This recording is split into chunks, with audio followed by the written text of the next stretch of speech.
We're back from a bit of a break because we got a new set coming out. This is Heavy Hitters. If you're able to go to your local game store this weekend to play in the pre-release events, I highly suggest you do it. Great way to get your hands on the set, to try it out.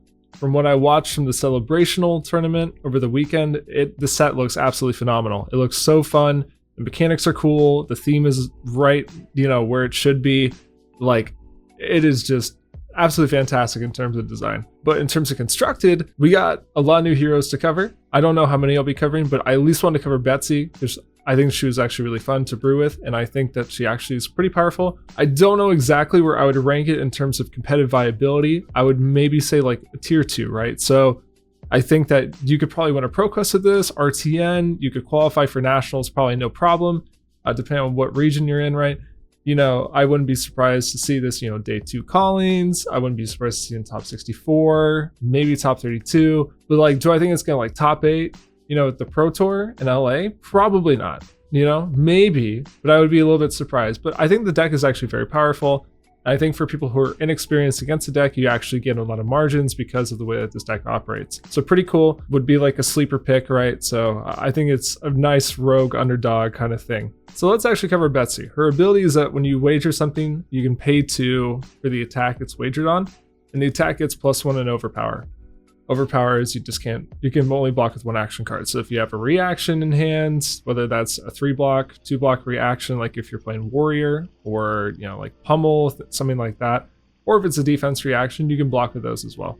If you have multiple wagers on an attack, from my understanding, you can pay 2 multiple times. So for instance, if you wager twice with your helm on the same attack because you just have extra resources and you want to give it +2 instead of +1, or, you play something like Money Where Your Mouth Is and you wager and then wager the helm and same attack. From my understanding, you can pay 2 in multiple instances, right? Actually, overpower, the attack itself doesn't say attack action cards, right? Or something like Bravo, where Bravo said that you would dominate a Guardian attack. So it means that you can overpower your Anathos if it's wagered. You can overpower any attack in the game, right? So any generics like Command and Conquer, Erase Face, Humble, like you get the idea, right? I mean, you could overpower like Bingo if you wanted.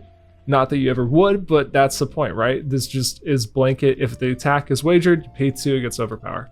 Evasive damage is harder to get in Bravo, right? In Bravo, if you give them 4 cards, they probably have 2 extra resources and they probably can dominate something. Betsy's a little bit more tricky because you do need a wager. I don't think you want to play that many wager cards though. They all seem pretty weak in my opinion, and when I've tested with them, I've been sorely disappointed every single time. So what that's led me to is basically a version of Bravo that has a more aggressive slant that uses the ability for better rate value and more kind of proactive game plans. So we'll run through everything here. We got Anathos, it's just your best in slot. It works so well with the deck. We'll get into why, but you're not going to play anything else. Civic Steps, it's just the best Guardian Lake piece you have. We can get into how to be careful with it, but just like don't block when you think that your opponent getting a quicken would potentially like lose you the game. That's basically all you gotta do. Like if you're gonna use it, just try to sequence it up strategically with a block that's probably getting followed up with something that already has go again. Gauntlets of Iron Will could be replaced with Crater Fist if you don't want to, buy this when the set comes out. This is just strictly better because you don't run that many crush effects in Betsy compared to Bravo, so the resource sink for the +2 probably isn't that relevant. And Gauntlets of Iron Will are just really good against like Katsu, for instance. There's a few other instances like Dory, Warriors, things like that, which I think will be meta relevant. So I think this is strictly an upgrade. But we can also get into whether or not you should even be running this and if you should be rather running Goliath Gauntlet, because that is a consideration. This helm is insane. I did not care about this hero. I didn't want to build it. I didn't want to touch it. I did not have any interest in it whatsoever. I wasn't even interested really in any of the heroes in the set outside of just like rebuilding Rhinar with like the couple new Majestics he got. And then I saw this get used on stream and I saw the wager and I thought like, whoa, okay, like this is kind of insane. And then I realized you can wager multiple times on it. You just break the gold, that's it. It doesn't break the helm because the other spec helmets that they've made, I think I've seen, they all kind of like destroy on use. I know that the Olympia one, you have to break it and they all just seem really bad. But this thing, you can just use it the entire game and then just decide you want to temper 3 with it, like, or block 3 with the temper 2. Like, just absolutely nuts. Like, is your best in slot, and it's the only reason that this deck exists. Like, this is like the cornerstone of like why this deck can do anything. So good, so happy it's a rare. Like, this is so sick to me. So the entire deck is built around this. If you have a gold, you cash in the gold. Whatever you wager next, you're wagering a might and a vigor token on it. That seems innocuous. It's really not. We'll get into it in just a second. Tectonic Plating, super fantastic. You got Battle-Worn 2. Seismic is pretty good, right? Because it does work with your cost curve, but more importantly, it means that you can really easily sequence a Seismic into some of your play patterns, or you can just 2-card 6 with Anathos. Also, the fact that this deck makes vigor tokens means that sometimes you'll actually have an extra resource floating on your turn that you can just pay to then carry over into the next turn by making the Seismic, right? So if you have a vigor token and you block down to a 1-card hand where you're just going to swing Anathos, you can use your vigor token, pay into Tectonic Plating before you swing your Anathos, and then you actually roll the resource into one more turn. Getting into like what I would call like the main core of the deck, this is essentially just a Bravo deck, but just using the wager mechanic in small instances, right? So if you look at this almost looks identical to Bravo. Most of the card pool is pretty much the same. You do get some really cool stuff, right? So you get things like Thunk, you get Wallop, like these are really synergistic with Clash. So these are going to be replacing, like if you're playing Bravo, Showtime, Imposing Visage. That's about it though, right? Most of this looks pretty similar to Bravo, but we're going to get into what the core differences are, right? So you have Bet Big, right? Bet Big is really clean play. It just wages gold, might, vigor. You need to get a gold. So this deck does not really start functioning until you get a gold. So this is great, right? You can pay this with 2 blues, use the 2 resources floating, give it overpower. So 3-card 9 with overpower. On hit, you're going to get a bunch of stuff back. You can also just like 2-card 8 it if you have a resource from Seismics or from Vigors. Same goes for things like Chokeslam, right? It's actually pretty common as well that if you make, for instance, a Seismic and a Vigor, you can just 2-card 9 with Spinal, which is super sick. The other thing too is if you have gold tokens and you need to gamble a little bit, whether you're just in a spot in the game where you kind of have to play to an out, or you just have enough gold tokens that you're willing to take the risk, if you just pitch a blue into a gold token and you get another blue back, then you just net 1 resource. So I've had games where I needed to play to an out, I had 2 cards left in hand, it's Spinal and a blue, and I have a gold token, and I go, well, if I pitch to this gold token, I have a Seismic or a Vigor. So if I just get that blue off the top, I can just 2-card Spinal, and we get there. So good. Your other wager cards are very simple. It's just Double Down, which you're mostly only going to use mainly with your Helm. So the main play pattern is you'll have a gold from some effect, right? Which is probably just going to be Test of Strength or an early Money Where Your Mouth Is. And what you do is with the 1 gold, if you have 2 golds, you maybe can do this with an attack, but I really like using this with Anathos because you can pitch to play this. So this is a 3-card hand. You pitch 1 blue, you play it, you make your Seismic, and then you break your gold to use your helmet, which then means that when you pitch your other blue to Anathos, you got the 2 cards in your pitch zone for Anathos, so it's up to 6, and you have a Seismic, and you have the +3 and the overpower from the Double Down. So let's go through that, right? That's a 3-card hand for 9 with overpower, so evasive damage, right? That's already on rate. And then you also have a resource guarantee in there. I don't know what to value that as, but like if you want to value it at 1, then you're doing like a 3-card 10 with overpower, so already evasive. And then on hit, you're making 2 vigors and 2 mights, right? So if we're valuing all these at 1, which I don't even think the resources should be valued at 1, because you're making 2 tokens, right, when you do this, then you're talking about a 3-card hand for like 14, something like that, right? Because you're getting 3 resources, +2 on your next turn, and you're also dealing 9 damage. And this is also evasive, by the way.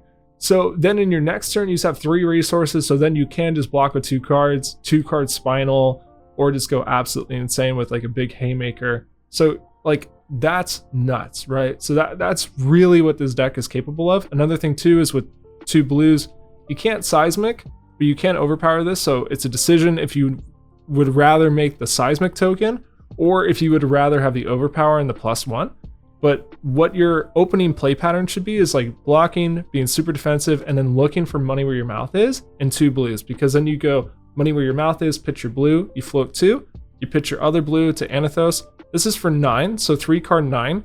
You then pay the 2 floating, and you overpower with Betsy. So then, because your Anathos is wagered, so you're doing a 3 card 10 on hit gold, right? Also with overpower. So really strong, right?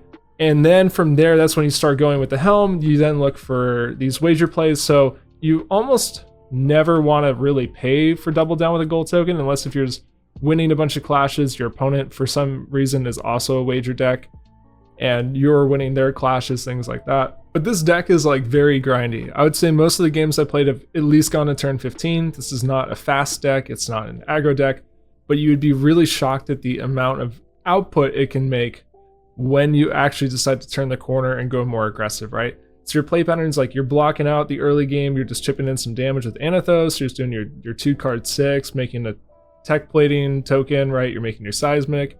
Maybe then your next turn you block with 2 cards, and maybe you send a choke slam or a bet big. You know, you look for that, you know, small window to play spinal, but if it's not there, you just block with the spinal, you're just preserving life, you're playing slow. Your big one really is test of strength, right? This is your block 4 card from the new set, and most of the time you're gonna win your clashes. There's some decks where you probably, in sideboarding, should take out your clash cards. You know, that'd be something like maybe the Guardian Mirror, Brute, maybe Prism, but probably that one's a little bit tricky, right?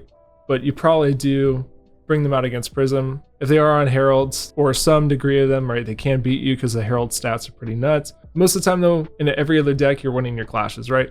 So we got Test of Strength here, we got Trounce in the sideboard. These are ways that you make gold into decks, and then you convert the gold into helm activations, which then let you, you know, for instance, like overpower Command and Conquer, right? So you can go like money where your mouth is, Command and Conquer, overpower it. Like, it's just so good. It's just so good. Like playing a Command and Conquer for 10 with evasion, like only this hero can do it. So that's the reason to play it, right? It's like you can overpower Command and Conquer buffed. Like so good. So good. Outside of that, everything else here is really standard. These are all super marginal blues. Sometimes you will just send Cranial Crush, right? Because like you got 3 cards, your opponent didn't do much. Maybe they draw cards, like if you're playing against Brute, something like that. You know, this is a marginal effect, so you're like, well, this is the best thing I can send, right? And they're also really heavily statted. Crush the Weak is just here because, like, you know, it's just strictly good enough into Fi, Katsu, things like that. I mean, you got Boulder Drop. Boulder Drop's actually good. I've actually played this card a reasonable amount. There's been some hands where it's just like, I can either play Boulder Drop or I can swing Anathos, right? And it's just better to send the Boulder Drop because it's 1 power less, but they actually have to block it. Terra Sunder, fantastic blue. This just lets your Anathos keep on just pushing cards, pushing damage, disrupting your opponent. The trade-off for this deck compared to Bravo is that while you can get more mileage out of these wager effects, get better rates, and you can push things like evasive Anathos, evasive Command and Conquer, you don't get to play Crippling Crush, and you don't get to play Starstruck. And those cards actually just don't let your opponent play the game, right? So like Bet Big is really cool, but this is kind of like a snowball kind of setup card, right? Like if it hits and your opponent doesn't full block it, then you get some nice stuff that rolls into your next turn. But let's say like your opponent like just kills you on the next turn and you die with the 3 tokens left, right? Whereas with Bravo, like, and you play Starstruck, your opponent just can't ignore that because like the on his, like they just don't get to play their turn. So, you know, her specialization is weaker than Bravo's historically, kind of what you would expect from the new Flesh and Blood design, but Bravo's still been kicking for what, like 5 years, so it's got a lot to compete with, but I think that she's already probably competitively viable, and then once Bravo goes, I think she's probably like one of the best Guardians, so I wouldn't sweat it too much, but you know, that's a consideration, right? Is that like, how much do you get from, you know, money where your mouth is, double down, test of strength, and the helm, over just like having Crippling and Starstruck? So tough call. But going into the sideboard here, pretty easy sideboard. We just have a Go Again package. You would bring this into, for instance, like Prism, Dash. You can bring it into the Mirror as well. Great for the Mirror. And that's about it. Really just, you need to be more aggressive. You're not looking to be as defensive. Guardian Mirrors are kind of a slogfest, but these are also really good rates, right? Because they're more aggressively leaning. So you go like Zealous, Seismic, Anathos, and it's a 3 card 11. It's hard to get those kinds of aggressive rates on higher cards in Guardian, right? So being able to utilize your bigger hands, have that pivot point. It's good if you need to be the aggressor. So like into Dash, Prism, like you have to punish them for wanting to set up and slow the game down. And into Guardian, you just need that kind of proactive pressure. There may be other instances where you want to run this. These are just the two that come to mind. You got Staunch Response. This is great for the Guardian Mirror. It's good into things like Azalea, right? It's good into Dory, for instance, things where you want more reactive answers to things, or you need ways to go around Dominate. So that's where you'd bring these in. Trounce is just absolutely killer against Warrior and low to the ground aggro decks, specifically Ninja, right? So if you lose this clash, if you lose this double clash, you probably just lose the game. So this is higher variance. This is what they've kind of alluded to in the past about where they want Flesh and Blood to go. I kind of see the vision now. I'll let this one slide because it's a pretty fun effect, but I have lost this clash and then lost the game because of it, and it feels so freaking bad. So be warned, high risk, high reward, but I like this into matchups where you're kind of a little bit, disadvantaged, and you kind of need that like RNG kind of swing to kind of push the game in your favor, or into decks where you actually are just like statistically advantaged to win this more often than lose it. So like into Ninja, like, is there a weird case scenario where you flip two of your like non-attacks, or you like reveal like a Terra Sunder and a Sink Below, and they just like reveal like two ninja attacks? Like, yeah, it can happen. Like, can Fi just randomly reveal two head jabs when like you just like somehow just got unlucky? It can happen, but most of the time it's not going to, right? You have to win both clashes. So even the downside is like, yeah, that's pretty hard for the opponent to hit, especially just in terms of deck building. This thing hits though, it's so nuts, right? It gets your Helm going, it gets you a Might and a Vigor, and this is a block 3. So I don't even know what to calculate it at, but it's just really strong.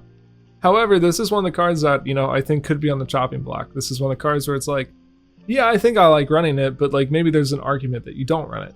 But until further notice, I have really enjoyed playing it. And it's just also super fun. Pummel is just what you want into more fragile decks, right? So some things that come to mind are things that need to play around their arsenal really tightly. So for instance, like Azalea, Rune Blades, decks where you need to be the aggressor. So once again, we go back to something like Dash. You just really need to pressure them as hard as you can. Really good in the Guardian Mirror for just pushing that like late game damage, or just getting those relevant on hits through. You probably don't want this in the decks where you're racing a whole lot, because even though while it is kind of interesting to race with this card, it requires you to keep too much, take too many on hits. It's just never really worth it. You could argue that maybe you only want this card if you're also running Tunic. So maybe part of the consideration is you tweak the sideboard around a little bit and you run Tunic, so that way you can more reliably Tunic pummel things. If I'm in a matchup where I feel like they're going to play on really tight hands, and if I disrupt their actual hand directly, that I'm now advantaged to win the matchup, or I think that I need to just be pushing damage and not blocking them. If it's like one of those weird offhand matchups like, Tree Frog Dash, something, even Hybrid Dash, right, that just like plays the pistol items and then like pivots, then all of a sudden I'm considering this card. And it's also just an absolute staple in the Guardian Mirror. Like if your opponent in the Guardian Mirror has pummels and like you don't, like you probably just lose. Same thing for Staunch, right? So you kind of just have to run these as a consequence of, like for instance, Bravo being really popular. Then we've got Omer and Boots, self-explanatory. I know Kano exists. I don't know. I don't care. That's all. Here we have our maybe board. So these are a few cards I've kind of thought about. I haven't really been sold on, but this list could be so much longer, but this is just the initial like maybe board, right? So you could have Smash and Good Time if you're expecting more dash, right? That could go into place of something like Trounce or E-Strike, although you would probably want E-Strike in a dash, so it probably takes the spot of Trounce. Wage Gold is kind of okay, but I think all the 3-for-7s are so bad. Like if you 3-for-7 your opponent in 2024, I know the power level has gone down, but I think you just lose. And these are 2 blocks, right? If this was a 3 block, I think maybe there's an argument to include it, but like it's a 2 block, dude. So like you actually have to take damage to play this. Like there's no flexibility on it. And I think that's really bad. The only 2 blocks in the core deck are Money Where Your Mouth Is, and I almost am never ever going to block with this card unless I'm already losing or I have another one in hand, right? And if I have another one in hand, I'm probably just going to put it in Arsenal and then do the same 3-card 10 with Overpower and on-hit gold next turn anyway. So I don't think you ever block with these. It's kind of like Wounded Bull in Icelander where it's like, yeah, it blocks 2, but you're never going to block with it anyway. So it might as well block 0. Like this is so core to the game plan. So Wage Gold kind of fills that niche, but the rate is just, I don't know. I just don't know if it's there. And it's also kind of easy to deny, right? Like 10 overpower, that's hard. That's hard for your opponent to fully cover. You're asking for 2 D-reacts and a piece of armor, or you're asking for a 3 block, a D-react, 2 pieces of armor, or you're asking for, like, you get the idea, right? Like 10 is actually hard to nail down, right? 7 is nothing. 7 is nothing. That's 1 card, 2 armor, or 1 card and a D-react. Like, so many people will give you that, right? Because it means that they deny you the gold. It means that they get the gold. I think if you're going to wage gold, it's got to be like an actual hit that's like hard to like break, you know? Like 10's hard. Like you got to give up. It doesn't even block clean on 3 cards. You're on a break point of 4 cards now. Like that's so good. And that's for just for 3 cards, right? So, you know, you're adding 1 extra card in there, but it's even on rate, right? Versus like a 3 for 7. I'm just not feeling it. But it's in the maybe board because there's a consideration that there's not enough wager. You don't use Betsy's ability enough, so it's there. Righteous Cleansing, I don't know why it's here. I just kind of wanted more crush effects, but this one's kind of bad. The main thing here is like Dash, Prism, decks that have singleton type cards that you really care about, right? So like if you can hit Prism with this, for instance, it pitches to Library, but there's probably better answers for Prism. But I mean, if you really want to tech, you could bring this, right? Because like if you can hit their Figment, or you can hit like a Genesis and ALS, something like that, quite strong. It's a yellow, so it pitches to Library. If you're playing against Dash, this card is insane, right? This is more anti-Dash tech because this lets you banish their items from decks, so really good. Goliath Gauntlet, I'm kind of getting closer to just putting it in the main board because I hate to tell people off the rip what the disadvantage of this deck is, but I got to. If you deny the wagers, oh my, like you're so ahead because you deny me as the Betsy player from the effects. And then on top of that, you're also getting the tokens. Like that's the biggest thing. It's not just like, oh man, like I lost a wager, I don't get my gold. It's like, oh no, my opponent gets it. My opponent gets the card that I paid for, right? Like I paid for the 1 for 3 go again that gives me a gold. And now I just get my opponent. It's like if you played Snatch and instead it's like, oh, if you block the Snatch, your opponent draws the card instead. That's what it feels like. Like, so when they have the answer to like your bet, oh, it's so terrible. It's so bad. And it's not just like oh, that's kind of inconvenient. It's like oh, I may lose the game 10 turns from now, and it'll probably be through a margin that stems back to me losing that wager. Like, I'll be honest, bet big is pretty cool, but 9 is not hard to stop. 9 is not hard to stop. And they put the heaviest bet on this one, right? Like, someone's got to tell her the odds. Because like that's not where you go all in. Going all in for 9, like early game, that's a 3 block and a fridge, right? And then your opponent gets a gold, a might, and a vigor. Like, and you're the one who paid for the card. You're the one who paid for the effect. So think about that, right? There's been a lot of games that I played where I've lost, and I've thought to myself, I think I lost because I lost that wager. Or it's like my opponent just had naturally 2 D-reacts in hand, and I just lost the game. And I think it honestly was the fact that I lost the wager. So into some of those decks, I am kind of wondering running if Goliath Gauntlet is just better, right? Like if Bet Big goes to 10 or goes to 11 specifically, all of a sudden that gets a little bit more dicey, right? You're asking for multiple D-reacts. They can't just get by with like 1 card in armor. And, you know, you're getting 1 more point of value out of the gauntlet, and it is defensive value, so that is worth considering. But there are some matchups where I'm just like, man, if I just had Goliath Gauntlet and, you know, my like wagered attack like came in for +2 more, not to mention you can go CNC for 8, you can go Spinal for 11. Like that matters so much, I think. So I'm kind of getting closer to just wanting to run Goliath. I will probably try it out and see if I like it or not. I haven't really gave it much thought so far, outside of just being disappointed every time I lose a wager by like literally 1 point of damage because my opponent just somehow had the out, because like the breakpoints are hard, but they're not impossible, right? So that's a consideration for that card. But yeah, that's the list. So you kind of get it. Don't be an idiot. Like don't just like throw haymakers. You play like Bravo. where you just kind of, you're going to use the bottom right number more often than anything else, right? You're playing for super efficient lines. You're kind of waiting for that off moment turn from your opponent.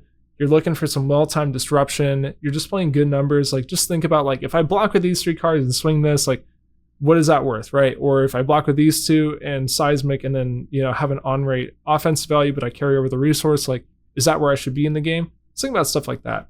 I'll probably put some gameplay out if people are interested. I probably should, because the set's new and people want to see how these decks function. So I will do that. But until next time, thank you for watching.